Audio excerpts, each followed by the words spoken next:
Good morning, welcome to our channel life science with professor.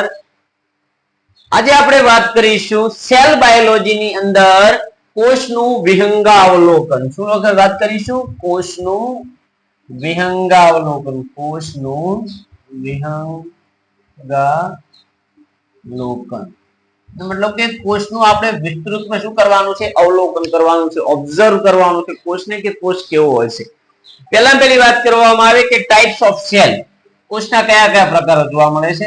તો કોષને બે ભાગમાં ડિવાઈડ કરવામાં આવે છે. એકનું નામ છે આદિ કોષ કેન્દ્રી કોષ. આદિ એટલે જૂનો, આદિ એટલે જૂનો, કોષ કેન્દ્રી કોષ. તો આ કોષની અંદર અંગિકા કે કોષો કેવા જોવા મળે છે? અંગિકા કે કોષ કેન્દ્ર બધું કેવું જોવા મળે છે? પટલ વિહીન જોવા મળે છે. કેવું જોવા મળે છે? પટલ વિહીન જોવા મળે છે. અને જનીન દ્રવ્ય છે કોષ રસમાં તરતું જોવા મળે છે. જનીન દ્રવ્ય છે કોષ રસમાં કેવું જોવા મળે છે? તરતું જોવા મળે છે. રાઈટ. બીજી વાત કરવામાં આવે કે આદિ કોષ કેન્દ્રીય સેલ ને આપણે પ્રોકેરિયોટિક સેલ પણ કહેવામાં આવે. શું કહેવામાં આવે ને? પ્રોકેરિયોટિક સેલ કહેવામાં આવે છે. એવી રીતે વાત કરવામાં આવે સુકોષ કેન્દ્રીય કોષ. સુકોષ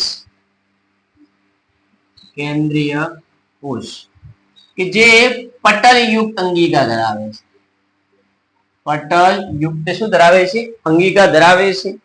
અને આ સુકોષ કેન્દ્રીય સજીવોની પટલયુક્ત અંગિકા વત્તા જનીન દ્રવ્ય છે હંમેશા ક્યાં જોવા મળે છે? જનીન દ્રવ્ય હંમેશા ક્યાં જોવા મળે છે? કોષ કેન્દ્રમાં જોવા મળે છે. ક્યાં જોવા મળે છે? કોષ કેન્દ્રમાં જોવા મળે છે. બીજી વાત કરવામાં આવે કે એ જનીન દ્રવ્ય છે એ પૂર્ણ રૂપે, એ જનીન દ્રવ્ય છે પૂર્ણ રૂપે હિસ્ટોન અથવા બિન હિસ્ટોન પ્રોટીન સાથે જોડાયેલું છે. હિસ્ટોન અથવા બિન હિસ્ટોન પ્રોટીન સાથે જોડાયેલું હોય છે. જ્યારે આદિ કોષ કેન્દ્રીય સજીવમાં જનીન દ્રવ્ય કેવું જોવા મળે છે? મુક્ત તરતું જોવા મળે. જેની સાથે કોઈ એનો આધાર રૂપે કોઈ પ્રોટીન હોતું નથી.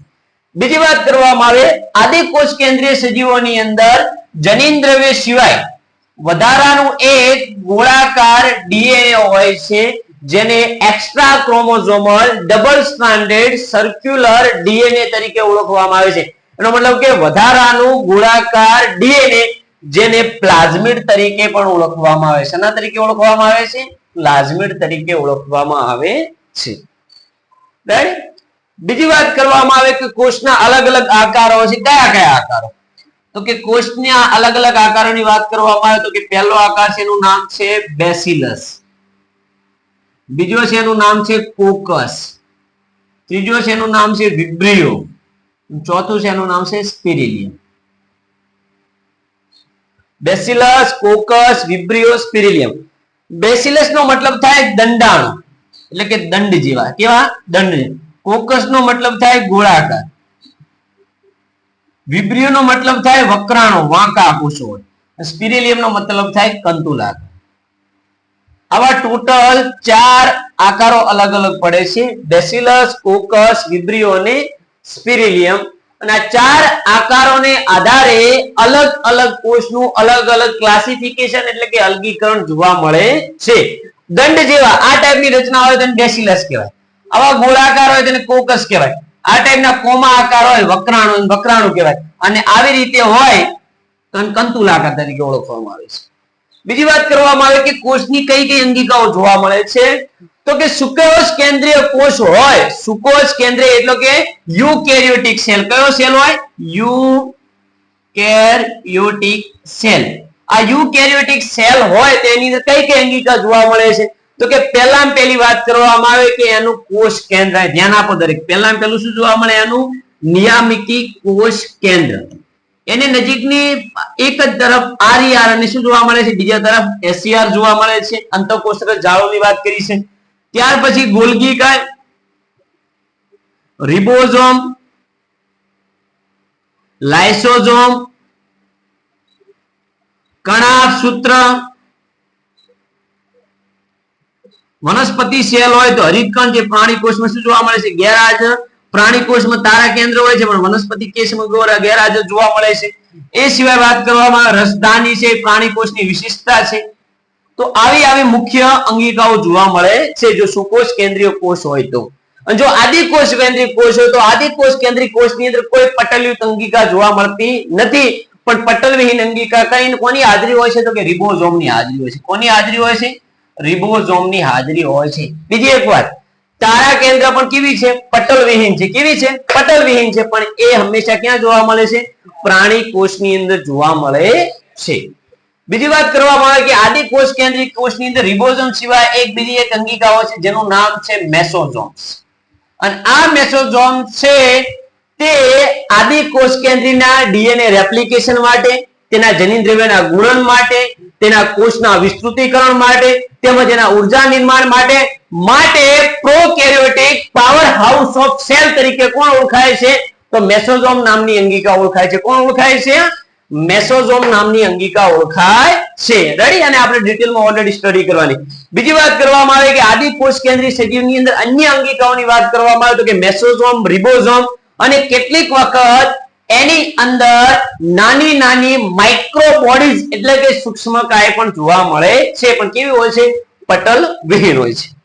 બીજી વાત કરવામાં આવે કે સુકોષ કેન્દ્રીય સજીવોમાં સૌથી નાનામાં નાનો કોષ કે જેની સાઈઝ 0.3 માઇક્રોમીટર છે, જેનું નામ છે માઇકોપ્લાઝ્મા. શું નામ છે? માઇકોપ્લાઝ્મા છે. અને સૌથી મોટામાં મોટો કોષ છે એ કોણ છે તો કે ઓસ્ટ્રિચ એટલે કે શાહમૃગનું ઈંડું છે. સૌથી મોટો કોષ કયો છે?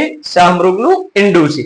બીજી વાત કરવામાં કે બેક્ટેરિયાની સાઈઝ 3 થી 5 માઇક્રોમીટર હોય છે અને આરબીસી ની સાઈઝ મનુષ્યની અંદર 7 માઇક્રોમીટર જોવા મળે છે. જો બેટા ધ્યાન આપો કે આરબીસી માટે એક વસ્તુ ખૂબ જ ઇમ્પોર્ટન્ટ એ છે કે RBC has not any nucleus. RBC પાસે કોઈ કોષ કેન્દ્ર છે જ નહીં. હવે તમે એક વસ્તુ સમજો કે જેની અંદર કોષ કેન્દ્ર ના હોય તેની આરી અંગિકાઓ કોઈ કામની નથી. આરઈઆર, એસઈઆર, ગોલ્ગી ગાય, રિબોઝોમ, લાઇસોઝોમ, કણાસૂત્ર, હરિતકણ તો જોવા મળે નહીં. તારા કેન્દ્ર તો આ એકે અંગિકાઓ એની અંદર કામની છે જ નહીં. હવે જેની અંદર અંગિકાઓ કામની નથી તો એ કોષ કેવા કાર્ય કરતો હોય છે તો કે આરબીસી ની અંદર શ્વસન પણ કેવા પ્રકારનું થાય? એનએરોબિક કન્ડિશન માં. એટલે કયું શ્વસન જોવા મળે છે? અજારક શ્વસન જોવા મળે. અને જે કોષ અજારક શ્વસન કરે એની અંદર એટીપી નું નિર્માણ જારક શ્વસન કરતા 60% જેટલું નિર્માણ પામે. કેટલું નિર્માણ પામે? જો જારક શ્વસનમાં 38 એટીપી બને તો 60% પ્રમાણે કેટલા એટીપી બનતા હશે? તો આરબીસી માં માત્ર 2 એટીપી નું નિર્માણ થતું છે. કેટલા એટીપી નું નિર્માણ થતું હશે? માત્ર 2 એટીપી નું નિર્માણ થતું હશે. તો આ છે ઓવરવ્યુ ઓફ ધ સેલ. બીજી વાત કરવામાં આવે કે સૌથી લાંબો કોષ કયો તો કે મનુષ્યનો ન્યુરોન્સ એટલે કે ચેતાકોષ. કોણ છે બેટા? ચેતાકોષ. આટલું અહીં કહીને આપણે લેક્ચરને પૂર્ણ કરીએ છીએ. મળીએ એક નવા જ સ્ફૂર્તિ ભર્યા અંદાજ સાથે. જય હિન્દ, જય ભારત.